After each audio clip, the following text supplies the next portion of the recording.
So thank you for joining us this morning, San Diego time. We've had a great keynote and a wonderful panel on kind of the growth of this industry, the measurement of the size of the blue economy. My job on this next panel is a simple one, but an important one, and it's for me to introduce my friend, Mark Spalding, who will moderate this panel. Mark is an expert on international environmental policy and law, ocean policy and law, and coastal and marine philanthropy. He's been the president of the Ocean Foundation since 2003. Under his leadership, it has grown exponentially from $200,000 a year budget to $8 million a year budget, as he prioritized steering the human relationship with the sea to a brighter future through diverse, carefully chosen strategies and projects. He's a member of the Ocean Studies Board of the National Academy of Sciences, Engineering, and Medicine, and a number of other organizations, which I won't mention, but you can look them up. He designed the first ever blue carbon offset program, Seagrass. And more recently, Mark and the Ocean Foundation work with TMA BlueTech to develop and write a white paper called The Blue Wave. We certainly appreciate all the work that Mark has done, and we really enjoy working with you, Mark. So over to you for your panel. Thanks very much. Thanks very much, Michael. It's very exciting to be here today and be part of Blue Economy Policy Day for BlueTech Week.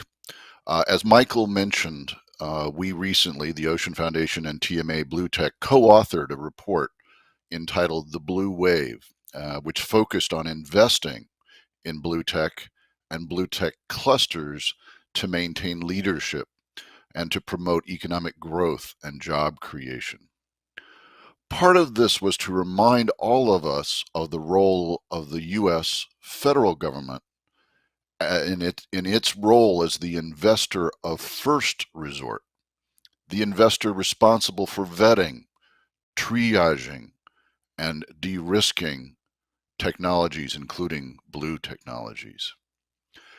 It is that investor of first resort who takes those technologies to the level where they are ready for early stage commercial and private equity investment. And I probably don't need to remind those of you in this audience that that's how we got computer chips, the internet, vaccines, and other pharmaceuticals. So to address this and put it in the context of the U.S. blue economy, U.S. blue tech, what is the current state of play on U.S. federal policy? Today we have representatives from the Department of Commerce, Department of Energy, and the Department of State who will tell us exactly these things. And then Margaret Leinen, Dr. Margaret Leinen from Scripps Institute of Oceanography will be our analysis and reactor to our panel, and we're very pleased to have her here to do that. Let me begin, and by the way, I'm going to ask each speaker to limit themselves to 10 minutes or less, and I'll be doing some timing to make sure. So let me start with Monica Gorman, who is the Deputy Assistant Secretary for Manufacturing, Industry, and Analysis at the Department of Commerce. Her full bio is in your materials. Monica, please go ahead.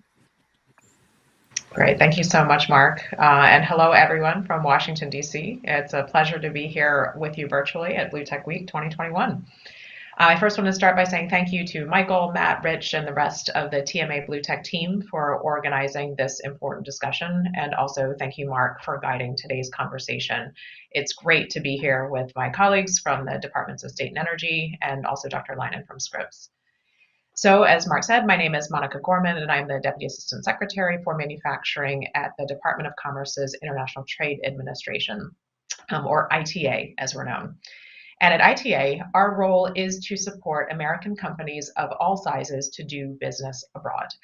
Our staff devises and implements international trade, investment, and export promotion strategies that improve the global business environment. One way we do this is by using trade policy and promotion tools to support American companies as they bring outstanding technologies, services, and expertise to projects around the world. We also work with foreign partners to help U.S. firms compete globally. And this work is really intended to achieve win-win results that both strengthen economies and sectors beyond our borders. So our efforts ensure that foreign markets are open and fair, that commercial partnerships are supported, and that U.S. businesses are guided towards the best export markets for their products and services. So let me turn to the ITA-TMA partnership. TMA BlueTech has been an important strategic partner of ITA for many years, one that has worked very closely with ITA's global marine technology team to support U.S. small and medium-sized exporters. ITA deepened its partnership with TMA in 2016 when TMA BlueTech received funding from ITA's Market Development Cooperative Program to increase U.S. exports of innovative marine technologies to global markets. TMA has used its funding to underwrite the costs for small and medium-sized U.S. marine tech firms to participate in trade shows and trade missions and launch the first U.S. maritime technology export initiative. So through this initiative, ITA and TMA have supported U.S. firms to export to the United Kingdom, the Netherlands, France, among many other global markets. Since 2017, the initiative has supported hundreds of U.S. jobs and facilitated nearly $26 million in exports from small and medium-sized U.S. companies that offer innovative technologies for our oceans. So let me turn for a moment to the administration's climate priorities. As Secretary Raimondo noted in her video remarks, this is just the start. Addressing climate change is a top priority for this administration. President Biden is taking ambitious action to tackle climate change and set the United States on a path to achieve net zero emissions by 2050. Creating millions of good-paying jobs and empowering American businesses and workers to lead the low-carbon and clean technology transition are absolutely critical to this vision. And supporting the blue economy and U.S. blue tech exporters is also a key component of the climate agenda. As you know, a blue economy is a knowledge-based economy, looking to the sea not only for extraction of material goods, but also for data and information to address societal challenges and inspire solutions. When utilized sustainably, coastal and marine resources and ecosystem services have tremendous potential for supporting stable, ocean-based economic growth or developing a blue economy. And in some places, this potential is already being tapped. Oceans are essential to our economy and our global competitiveness. And a blue economy fosters innovation and the development of cutting-edge solutions that can help global partners also reach their climate goals. At the Commerce Department, we are heeding the President's call and aligning our efforts to achieve this important vision. We are looking at better ways we can help U.S. industry foster innovation, promote resilient and sustainable supply chains, and streamline the export of climate and clean technologies. As part of this effort, ITA is developing a U.S. clean technologies export competitiveness strategy. This is being done at the direction of Secretary Raimondo and in consultation with a special presidential envoy for climate. Through this strategy, we want to better support U.S. clean tech companies as they innovate and compete abroad. So specifically, this strategy will seek to identify ways that we can leverage ITA's mission and resources to increase U.S. exports of clean technologies, which would include enhancing market intelligence resources and trade promotion efforts focused specifically on clean tech, eliminating market access barriers that hinder trade in clean technologies, and also increasing direct foreign investment to help grow the U.S. clean tech industrial base, while also helping U.S.-based companies to grow at home and abroad.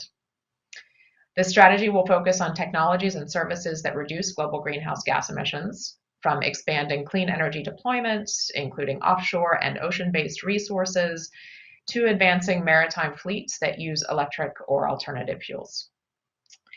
Economic diversification is an important part of the clean tech transition.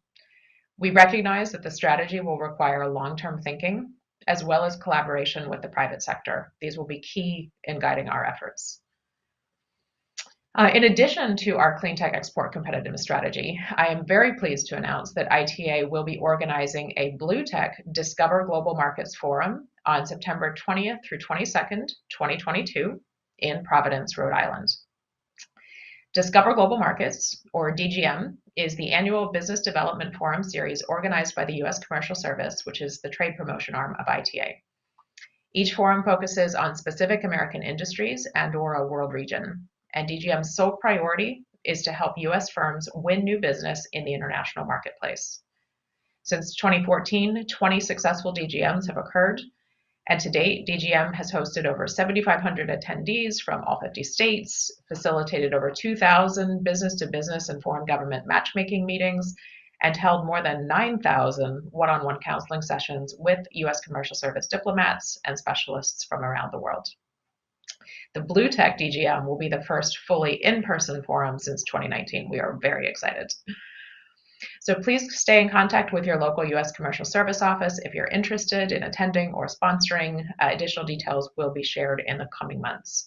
And to learn more, I invite you to visit trade.gov/discover-global-markets. So in closing, I just want to reiterate another one of the Secretary's messages. We all know that government cannot address climate change or conserve or sustain our oceans alone. The creativity and the capital needed to address the climate crisis far exceeds the capacity of the government alone. We need strong partnerships across the public, private, and academic sectors to reach net zero global carbon emissions as early as 2050. And we need to lead a wholesale transformation of the global economy. The success of that transformation will depend in large part on leadership from the private sector, firms, investors, and innovators just like you. We have confidence in the capacity of American business to rise to this challenge and compete, innovate, lead, and win. We encourage U.S. industry to work with us to identify potential opportunities for collaboration to achieve the President's ambitious climate agenda, support U.S. BlueTech exporters, and increase U.S. competitiveness abroad. I have no doubt that BlueTech Week has already helped to advance this important collaboration between public and private organizations who are dedicated to the BlueTech economy.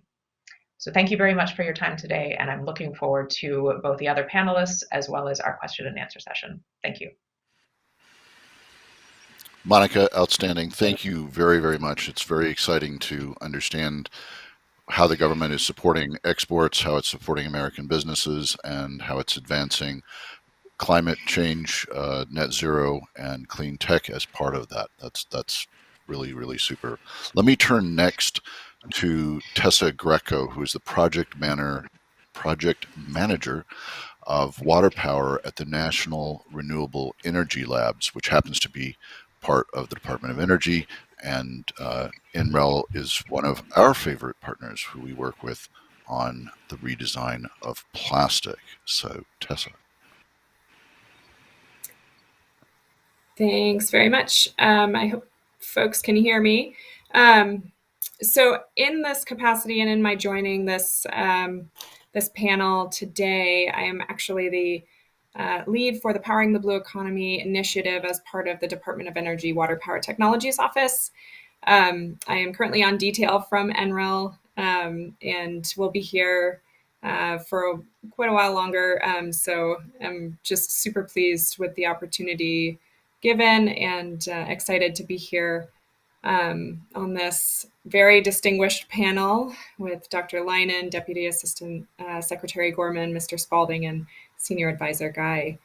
I want to say I just really appreciate the opportunity to get to talk with an audience filled with the types of folks that my office is constantly trying to engage, the innovators and the industry members who can move our strategies, our roadmaps, and our R&D efforts from the lab to the ocean. As mentioned, and for the purposes of today's discussion, I am the Powering the Blue Economy Initiative lead, which seeks to understand the power requirement of coastal and maritime markets and really support the work needed to advance technologies that could integrate marine renewable energy to meet power needs and promote economic growth. that we ultimately need. Just want to make sure. Can we move on to slide 2, please? So WPTO works at all scales, and we work across hydropower and marine energy. But for today's discussion, and to achieve the really important decarbonization and renewables deployment goals set by this administration, where the PBE initiative focuses on those small to community scale technology developments, which is in kind of the watts to kilowatts and sometimes venturing into the megawatts range here. And, you know, we feel that at that small to community scale tech development, we're really generating the economic opportunity and growth through the deployment of new energy technologies, supplying that clean, reliable power to underserved coastal communities, to maritime markets that need smaller power needs, but are important to advancing the industries. For example, self-charging AUVs for ocean observations, marine-powered wireless charging stations, wave-powered desalination systems to support disaster relief. These are all examples of non-grid marine-based activities which can be supported by the immense power resource which exists in our oceans and which we're ultimately trying to tap into through our PBE initiative. Next slide, please. PBE was launched in 2019 and identified several far offshore and nearshore markets as detailed in the graphic here, and really thought through how marine energy might support those power needs. So we split it into a few different research, development, demonstration, and commercial application portfolios, which is a mouthful, RDD and CA portfolios. And landed on power at sea being one, resilient coastal communities another, and cross-cut markets as the third. So power at sea covers those far offshore markets like ocean observing, offshore aquaculture, underwater vehicle charging, and seawater mining, as you can see in the graphic. And our resilient coastal communities portfolio is really looking at those nearshore opportunities. Desalination, disaster recovery, isolated community grids, among others. And since initiating the portfolio, PBE has engaged over 200 customers, given over 150 awards through our many and various funding opportunities.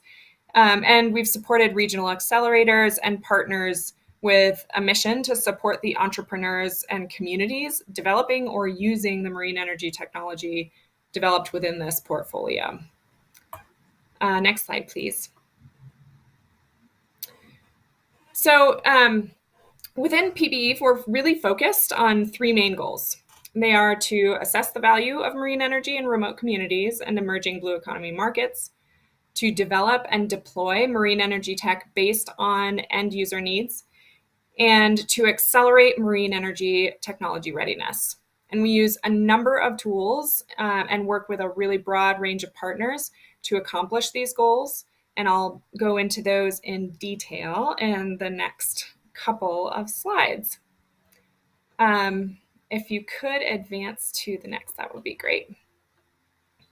So on this slide, this just gives a little overview of the various financing mechanisms which we're able to utilize through the Department of Energy Water Power Technologies Office.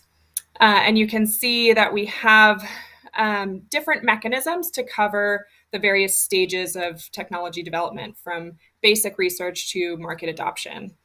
I will go into detail on the next slide on the types of agreements that we use and the associated mechanisms and some samples of those. So you can see in this first column, or in this first category, we have our externally distributed competitions, which include things like FOAs, cooperative agreements, prizes, SBIR, which is our Small Business Innovation Research Grants, and STTR. So a couple of examples of those in the prizes category. We have a couple of ongoing prizes within our PBE portfolio right now. One is the Waves to Water Prize, which is in its final stage, which we're really excited about. So the Waves to Water Prize is trying to develop small wave-powered desalination systems for disaster relief.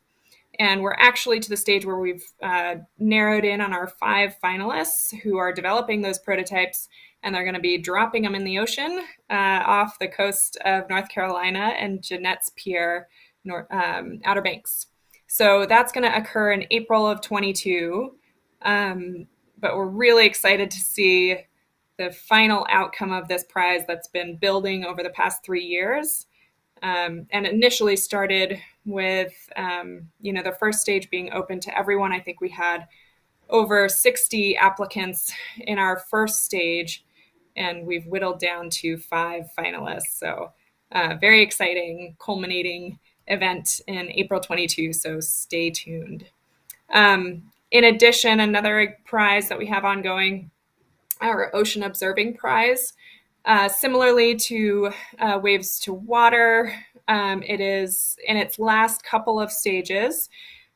So we're actually down to 7 finalists, and we're charged with developing autonomous underwater vehicles for hurricane monitoring. And so we have our 7 finalists who are going to be doing a tank test at Carter in we've pushed that back, so it's going to be either June or July of 22. So a couple of examples of the types of competitions that we'll execute through PBE. Also in our lab-led executed solicitations with an industry focus. So these are mechanisms that leverage the expertise that we hold at our national laboratories. And intend to support industry and academia. An example of that type of agreement, we have our TEAMER program, which is the testing expertise and access for marine energy research, led by POET, which is the Pacific Ocean Energy Trust. So the purpose there is that over a 3-year period, TEAMER intends to distribute approximately $9 million through periodic competitive opportunities, or RFTS, requests for technical support. And folks are able to just sign up for those notifications as they come out. And I would encourage anyone who's interested in doing that, anything from modeling support, design support, to actual testing facilities support. So it's a really great opportunity to just tap in as needed for specific expertise and infrastructure resource for advancing your own devices or technologies as you're developing them. Let's see. The National Lab DOE contract only section, I'm not going to focus too much on that because it's pretty self-explanatory and I think less applicable to the folks on the call here. And then the other item that I'd love to hone in on for the purposes of this talk is just that mechanisms with other agencies section. So we have in there interagency agreements. And for example, a great opportunity that we partnered up with the Economic Development Administration on the Build to Scale grant. I believe it was awarded in 2020. So we're a couple years in, but we've funded 7 blue economy clusters who are serving as accelerators or incubators in their region across the country and supporting entrepreneurs in various stages of their business development. All right, I think we can move on to the next slide. So in PBE, our goal is really to develop that thriving marine energy innovation ecosystem. And it takes a really diverse set of expertise, infrastructure, resources, and partnerships to do this. And we kind of fluidly walk between all of these different puzzle pieces to create that innovation ecosystem, and are just really proud of the work that's been done to date and are incredibly excited to see where we can take it from here. Next slide, please. So really, by kind of combining all of the pieces that I've talked through in this presentation today, we're building that robust portfolio that we need to invest in and advance the expertise, the research, and the demonstration activities needed to push marine energy forward. And really are looking forward to working with you all to continue building this portfolio. And I'm excited to see what y'all can do. So thanks so much. Thank you very, very much. That is an exciting portfolio, and from our perspective as a partner with NREL on plastic, there are other portfolios at NREL that are quite impressive in terms of the development of technology. And from a conservation perspective, very excited about the autonomous vehicle capacity development. So that's super. Next up, I'm going to invite Kate Guy, Senior Advisor to the U.S. Department of State's Bureau of Oceans and International Environmental and Scientific Affairs. Kate. Thank you. Thanks. Hopefully everyone can hear me all right. And just want to say a big thank you to Michael, to Mark, as well as to my USG colleagues, Monica and Tessa, for this fantastic day. I mean, it's so important and interesting that we talk together, but also from our respective perches and understand sort of what the entire ecosystem is doing within government and outside of government to really advance solutions on these issues. So as Mark said, I'm a senior advisor at the State Department. You heard from our Assistant Secretary, Monica Medina, earlier today. And I myself was just appointed to the Obama administration about a month or more than that ago. So I can tell you already, just in an incredibly busy few weeks' time, this topic, the blue economy, has come up time and time again. And our work in the department, but importantly with our work with other countries and the diplomacy that we are doing and the countries that we are partnering with, blue economy is top of mind for so many of the actors we're interacting with on a daily basis. So before diving in, I wanted to zoom out first and examine this concept of the blue economy. Because if you're in this, I suppose, virtual room, you know that the overall ocean-based economy is huge. Estimates suggest that it could account for as many as $3 to $6 trillion per year. And we at State and within the US like to think of the blue economy as this quickly growing subset of specifically sustainable economic activities within the overall ocean-based economy.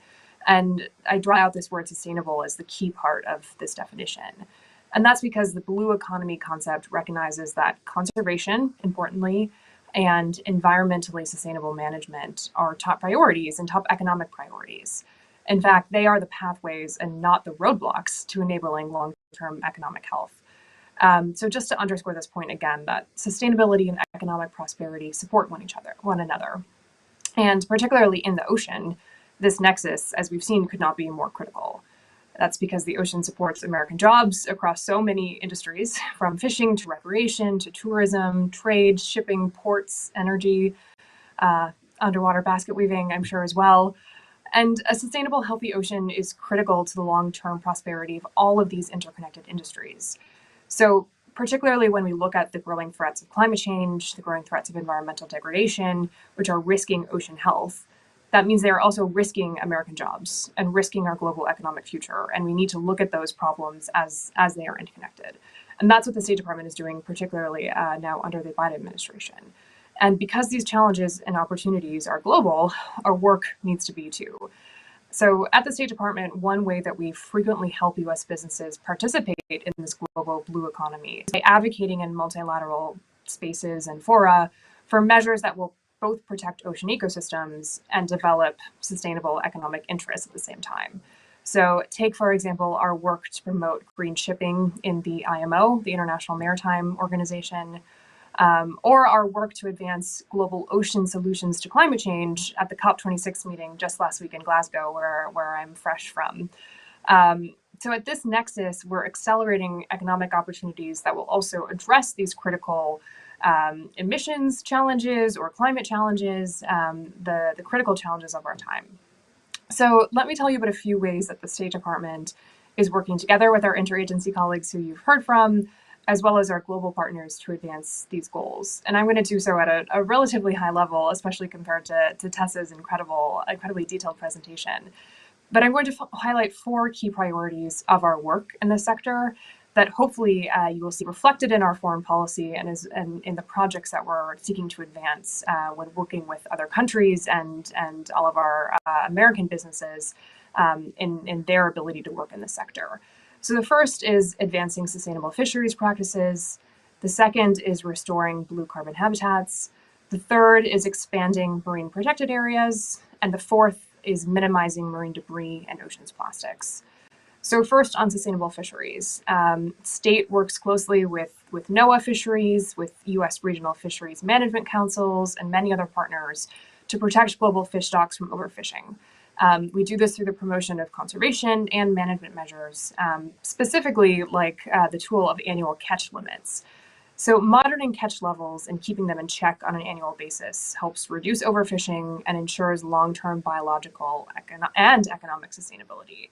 And we have found that, importantly, rebuilding and maintaining stocks at their sustainable levels will help support this critical shared resource and support the long-term viability of the industries that depend on them. So this is a big focus of our work and our entire Bureau's work on promoting sustainability of fisheries worldwide. So the next is blue carbon. Blue carbon being this fun term for the vast amounts of carbon that is stored and sequestered in coastal ecosystems, such as mangrove forests and seagrass meadows and salt marshes. And we see that blue carbon habitats are rapidly being lost worldwide, but their benefits in mitigating climate change and providing local benefits to fisheries habitats and storm protection, those benefits have never been more clear. So the State Department is supporting the launch of NOAA's Blue Carbon Inventory, which is a project which will provide technical support for the development of tools, of approaches, and importantly, capacity for countries around the world to incorporate coastal blue carbon into their national greenhouse gas inventories, right? So if you have a country that is trying to think about how it will both mitigate and adapt to climate change, often overlooked are these important blue carbon coastal communities or sequester sources. So we're helping work with them to build these into their plans. And the US was actually the first country to incorporate its blue carbon ecosystems into our own inventory. And we're helping build on that experience to help other countries do the same. And tools and technology are actually critical for doing this both at home and abroad. So next we have marine protected areas or MPAs. And we also know well that well-managed MPAs are truly sustainable economic engines of the world. They support fishing and tourism and contribute to reducing poverty, to bolstering food security, to diversifying employment. So many of the other foreign policy goals that we're trying to advance through things like the SDGs worldwide or our other priorities can be found at this nexus of MPA benefits. So I'm proud the US has led the effort to secure the adoption of the Ross Sea region MPA back in 2016, which became the largest MPA in the world and covers 1.1 million square kilometers.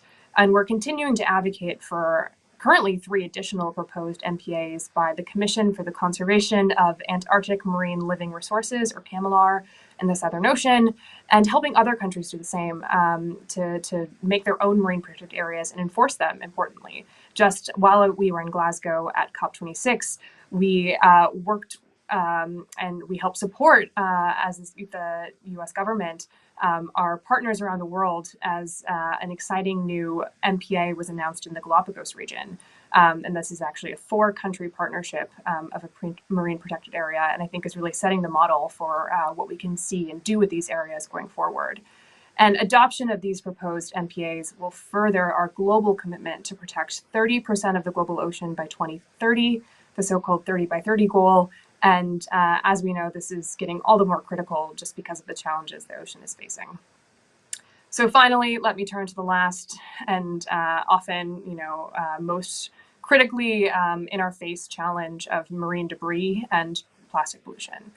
So increasingly over the past few years, we've seen marine debris directly cost US communities hundreds of millions of dollars each year in cleanup costs, our industries, and lost revenue. And this is just multiplied, not in the US, but increasingly around the world. We've seen large debris pose navigational hazards. We've seen it decrease fishery levels. And we've increasingly seen the growing threats posed by plastics. Each year, an estimated 8 million tons of plastics enters the ocean, only then to break down into microplastics, which become found throughout the marine environment, throughout the seafood chain, and even in human bodies. So this is a huge problem that must be addressed at home, but importantly, in concert with countries around the world. So yesterday, I was really pleased to help our team help Secretary Blinken announce U.S. support for launching global negotiations on a global agreement to combat ocean pollution, ocean plastic pollution, excuse me. So we look forward to working with countries to make really innovative progress, frankly, at UNEA 5.2 to protect our ocean from the impacts of plastic pollution, while also, of course, taking into account differing national circumstances and building on the strong interest from stakeholders in the private sector and civil society to really tackle this problem together. And we've also seen really serious interest among other governments in taking collaborative action to address this issue through increased international measures. And I think this is a real area for innovation from this entire community watching today, and that we can work together with.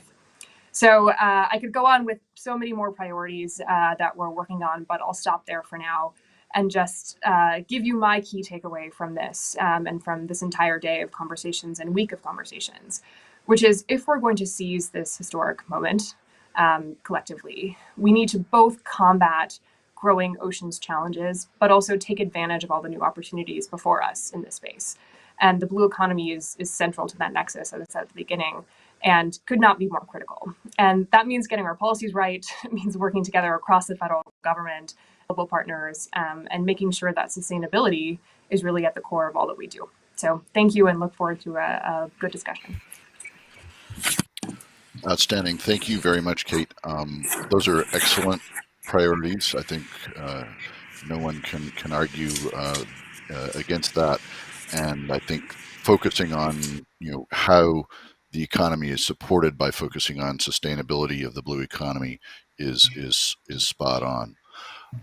Let me now ask Dr. Margaret Lennon, who's a longtime friend and colleague, to be the closer for us here and tell a little bit about her observations on U.S. policy, but also her observations on the remarks of our other panelists.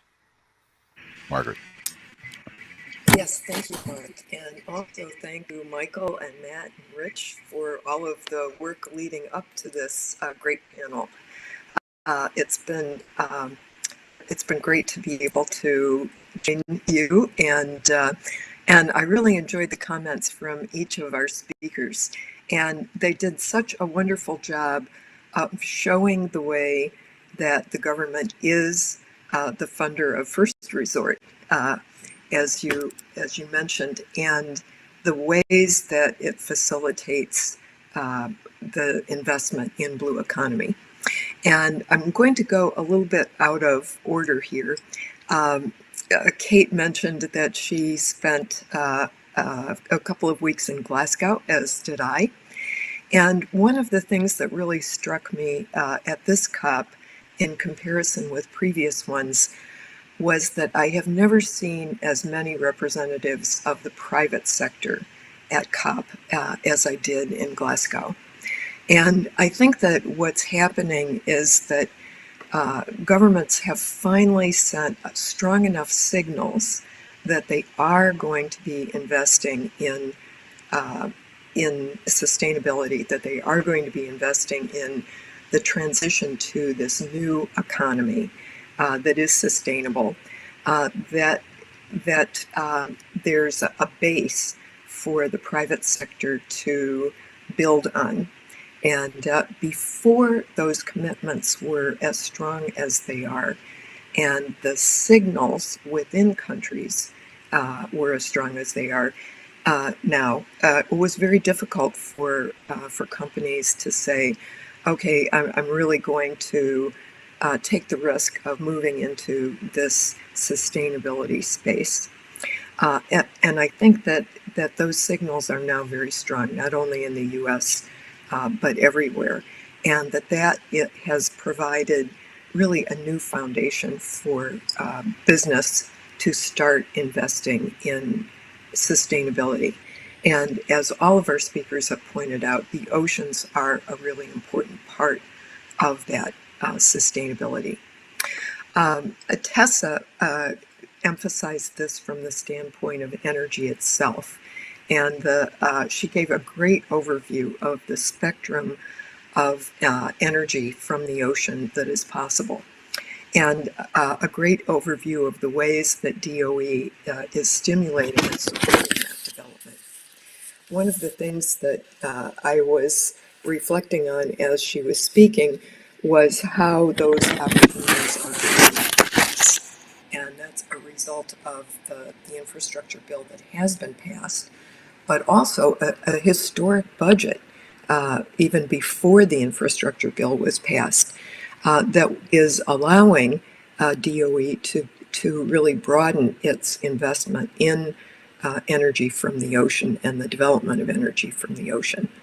And I think that within the current infrastructure bill, and certainly within the second bill that was just passed in the House, if approved, there are substantially more resources for this early stage of developing energy from the ocean, deploying that, and really making that a significant part of the energy portfolio.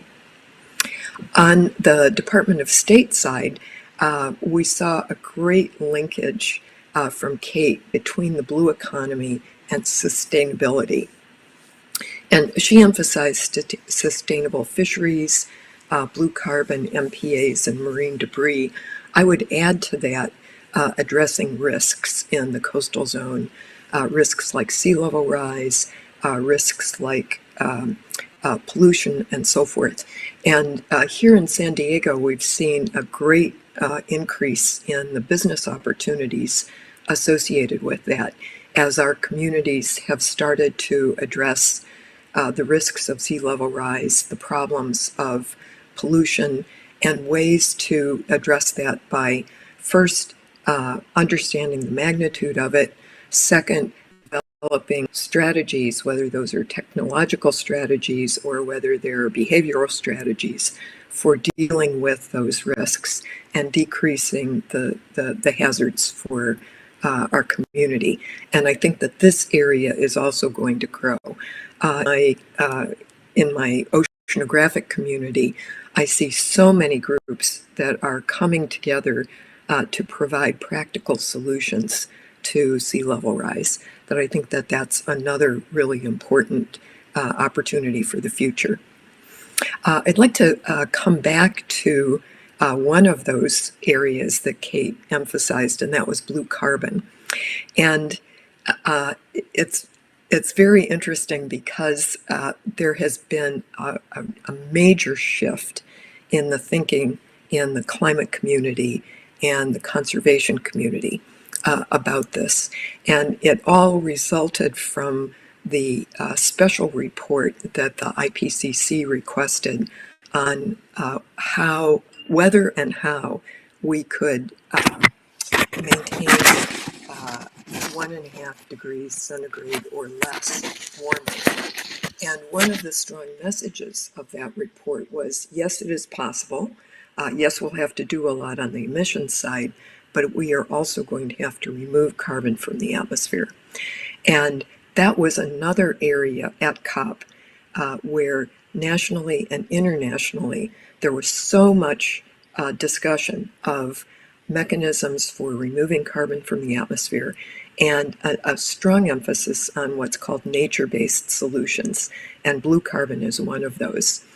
And I participated in several sessions that were focused on the wide variety of ways that we can sequester carbon in the ocean naturally. And this is also going to be a big opportunity. So each one of those areas of sustainability are also areas of potential for the economy. And then finally, Monica gave us that great summary of the tools that the Department of Commerce uses and has to open up markets and to support individuals in those markets. And of course, one of our other favorite parts, those of us who work in the ocean have another favorite part of Department of Commerce, and that's NOAA.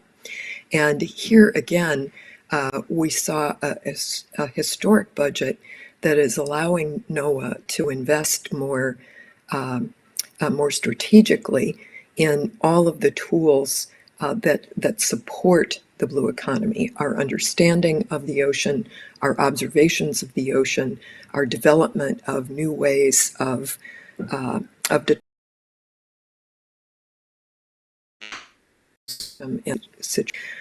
another piece that NOAA takes the lead on is our relationship with the UN Decade of Ocean Science for Sustainable Development, because the Intergovernmental Oceanographic Commission is the lead UN body for the UN Decade, Ocean Decade. And NOAA is our agency representative at IOC. And here too, I have seen the UN Ocean Decade structure really expand and deepen in the area of the blue economy. And in all of the various programs that have been endorsed so far, all of them have been required to talk about the way that their program not only contributes to sustainability in terms of the conditions in the ocean and sustainability in the ocean, but also in terms of the blue economy. So we have COP on one side saying that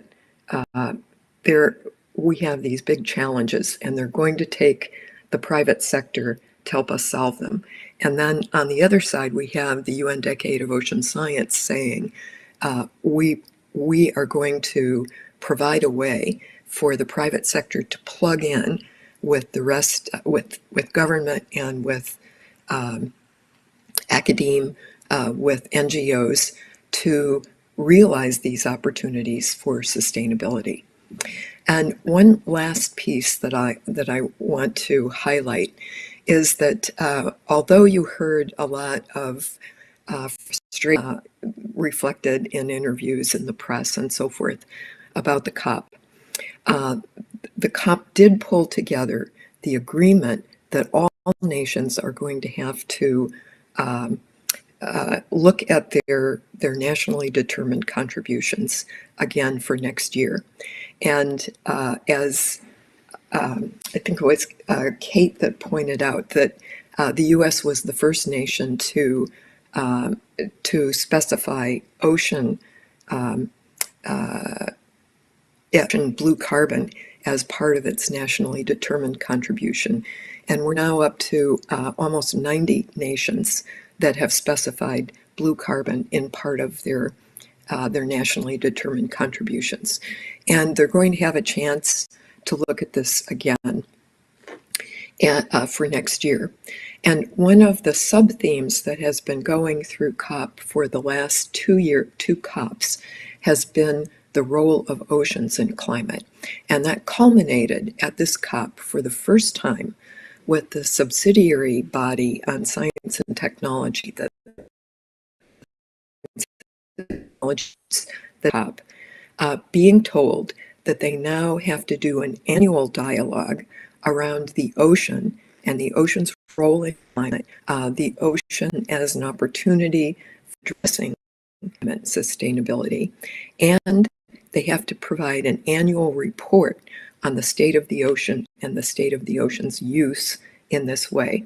So I call it the blue lining to COP26. For the first time, the ocean is brought into this system, and I think that that's going to mean that we'll see even more of the private sector reflected in the UN Decade for Ocean Science for Sustainability,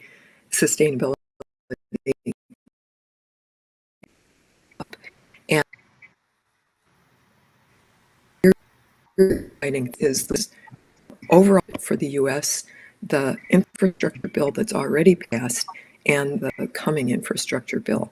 And so those are going to provide the resources that, as we said at the beginning of this session, will allow the U.S. government to be the agency of first resort for fostering this innovation, de-risking it, and really allowing it to move into the private sector. So I think it's a very exciting time.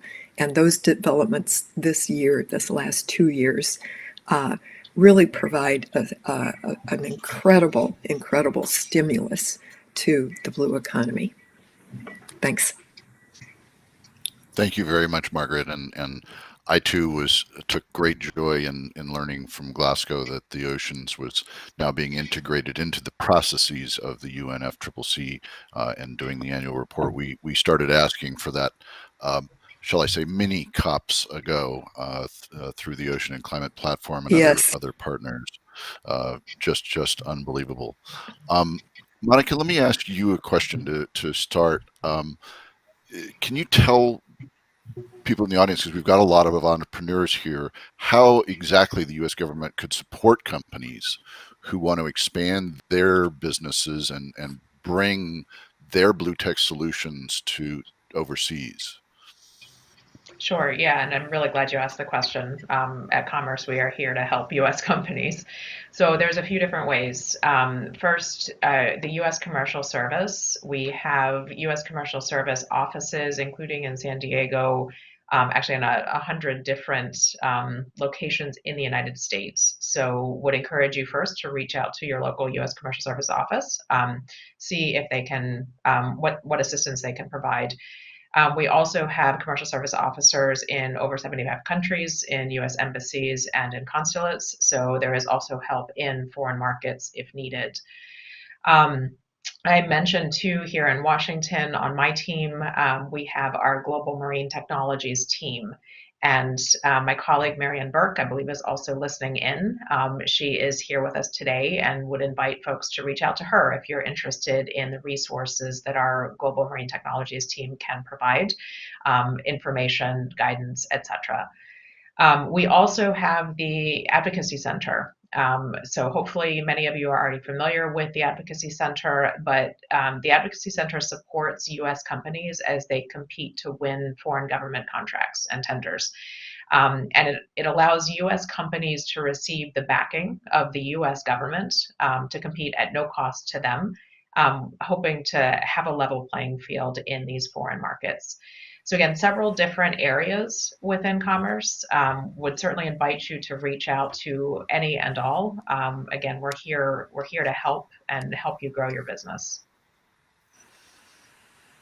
And then let me flip that question slightly and direct it at Kate. What is the U.S. government doing to help, with knowledge transfer, technology transfer, capacity building, whether it be something to restore blue carbon or something else in the list of priorities you gave us? Yeah, I'm glad you asked that question, because this capacity building aspect is such a critical need of countries around the world, and opportunity, as we've said, to really push the envelope and develop really quickly and accelerate the innovative solutions that we need to all of these challenges. So the U.S. engages, every day more and more with each year in developing these initiatives. One that I'm really excited about, that I'm so glad that, Margaret, you went into such detail about what happened at COP. One of my favorite things that we announced in Glasgow was President Biden came and announced a big new initiative that's really around critical ecosystems, as well as sort of climate adaptation and resilience. So he announced a big critical ecosystems plan. And the great thing about that is that includes coastal communities and those important mangrove forests and salt marshes and the carbon storage within them. And it's a plan of, I think it's $8 billion to protect critical ecosystems. And then there's a second plan, which can also work in concert with this in our work around the world, which is the Prepare Plan. So the President's emergency response plan for adaptation and resilience. And this is $4 billion of global adaptation resilience money to, again, work with communities around the world to help them forecast climate shocks and risks that are coming, help them build up their resilience. And I think such an important element of this, especially for coastal communities, for islands, for big ocean states, as islands so often like to call themselves, are those critical ecosystems that provide that storm resilience and can help fend off and mitigate emissions where we need them. So these are two other big areas of future work to watch for that will be accelerating. Outstanding. We co-host with GLPSA the Climate Strong Islands Network, and I'm sure they will be very, very pleased to hear that. Tessa, one question for you is if we're talking about marine renewable energy and really developing it and doing the R&D on it, and thinking about this in the context of ocean conservation, how do you go about vetting these ideas and things so that we balance them, right? There are many people who are concerned about vibrations or interference with fish habitat, et cetera, et cetera. How do you balance that, and how do you balance that against actually addressing climate change and reducing fossil fuel emissions? Yeah, great question. I mean, balanced in any research and development portfolio is certainly not just the technology development surrounding, how we develop marine renewable energy tech and drop it in the water, but also what are the environmental impacts? What are impacts, noise impacts, sensing, monitoring, controlling for minimizing the impacts and effects that marine renewable energy might have in our very sensitive and precious ocean environments. And so, while we are very keen to get some technologies tested in the water, we understand the importance of working with agencies such as NOAA, working with BOEM, working with, others to try and figure out how to do that correctly and minimize those impacts. With regards to, figuring out how to minimize emissions associated with, maritime shipping industries, for example, ports, we think there's huge potential for marine energy to be a big player there, to not only support potential charging of electric vessels, shipping vessels at some point, or ferries, but also to power the observing systems that are going to be able to get the data that we need to understand the ocean environment and understand what technology could be placed in the ocean to both support coastal communities, for example, data capture for future technology developments and industries, blue industries. Excellent. All right, I'm going to do a fast round in our last minute here. Please tell me what you're most excited about or what gives you the most hope regarding the sustainable blue economy. Margaret, let's start with you. What gives me most hope is that so many nations, the U.S. certainly leading the way, but Europe, the Far East, etc., have all recognized that the ocean is a key for their economies and that they have to develop new ideas for the ocean. And so not just here, but everywhere, these same conversations are taking place. And that's wonderful. Perfect. Kate? Sure, yeah. I'd say that what gives me the most hope is increasingly seeing everybody.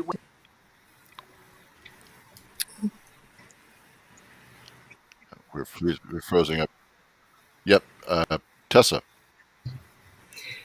I would say what gives me a lot of hope is just the attention being paid right now and the investments being made. I think it's evident in, the infrastructure bill that was just passed. It's evident in the amount of resources and hiring and workforce additions that are coming on board right now. And these types of conversations give me a lot of hope. I'm relatively new to the industry, so this is just extraordinarily exciting to see so many great minds coming together to try and figure out not just how we power resources in the blue economy, but also how we make them environmentally sustainable and impactful.